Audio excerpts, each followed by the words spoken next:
Michael Bennett, a.k.a. Surfer Bro, he is somehow still running for president, and he went on Fox News and showed us exactly how not to argue against Trump.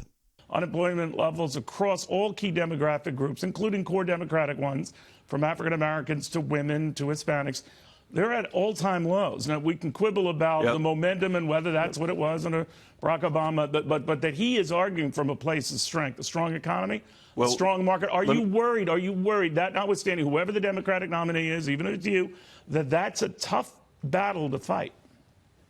Here's what I'm worried about, Neil. Look, first of all, we're not quibbling. Those are the facts. The facts are Donald Trump's creating jobs at a slower rate than his predecessor. Well, I just gave you the facts on record low unemployment levels, right? Those are facts as well, and let's go to that. Let's go to that. So we are in the 11th year of an economic recovery. President Trump has been able to stimulate this economy with record deficit spending, which why your network doesn't report on that, I don't know. But we've got more than $1 trillion record the president is using to juice the economy. He spent $28 billion. He borrowed the money from the Chinese to try to keep our farmers afloat because of the trade war that he's created. And by the way, that's more than twice the money that the Obama administration lost on the auto bailout. So my question is, who's the Bolshevik here? Quickly, Senator, real quickly, if Bernie Sanders is the nominee, do you think that would be imperiled? If Bernie Sanders is the nominee, I worry that Donald Trump would win. And I don't want Donald Trump to win.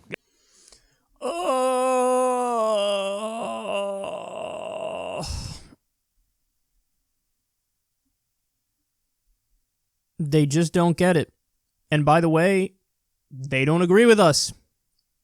They really would be in a different party in a country that made sense. The centrist party. The corporatist party. How is it possible to just disregard all the evidence to the contrary?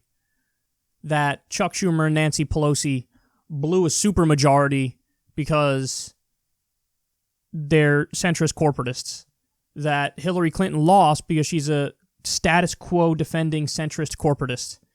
And that's swatted aside. He goes, oh, Bernie Sanders, bro, he's the guy who I don't think could beat Trump. Rad.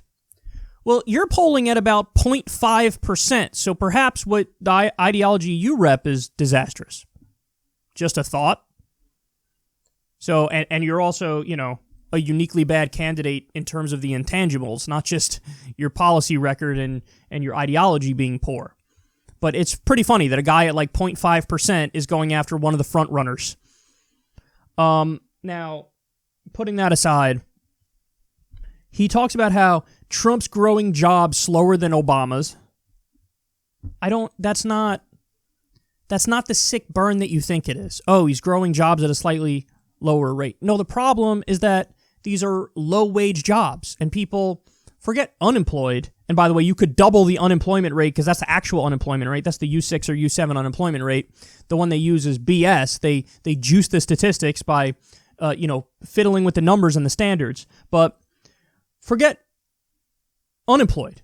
Underemployed is a giant problem, and wages are stagnant, and people are struggling.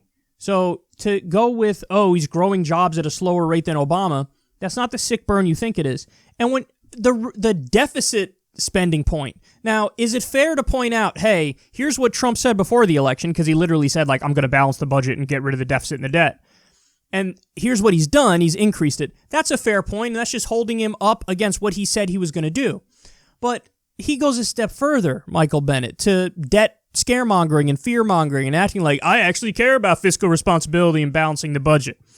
And there's like 3.5 people in the country that care about that. I mean, seriously.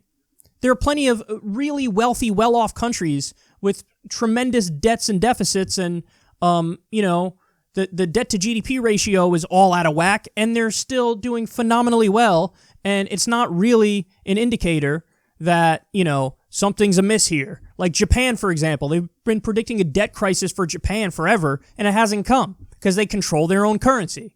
Same thing in the U.S.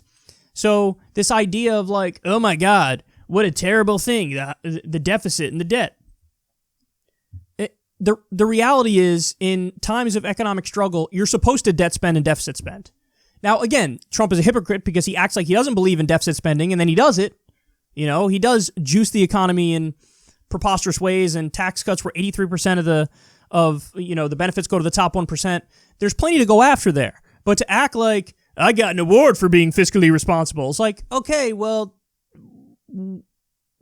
what ideology and what party are you representing? Because really what we see here is now a Democratic Party that kind of wholly embraces Republican arguments and Republican talking points, and they're not actually on the left. And that's what Michael Bennett's laying out here, which leads to the final point. He says, who's the Bolshevik here? See, this is what they've done. This is what these goofy centrists have done. Like, oh yeah, well, I think like Trump's a communist. Trump's a Bolshevik. They're more concerned with like little witty, quippy gotchas that they could throw at Trump than they are with any substantive arguments or with building, their own ideological core and mindset and arguments. And it's depressing. It's really sad to see. Michael Bennett, it represents the failed neoliberal consensus. And when you represent that failed neoliberal consensus, which brought us Trump, these are the kind of arguments that you use against Trump. Like, oh yeah, well, I think like he's a communist. He's a Bolshevik. Ugh. This guy's in politics for all the wrong reasons, and I think that's crystal clear.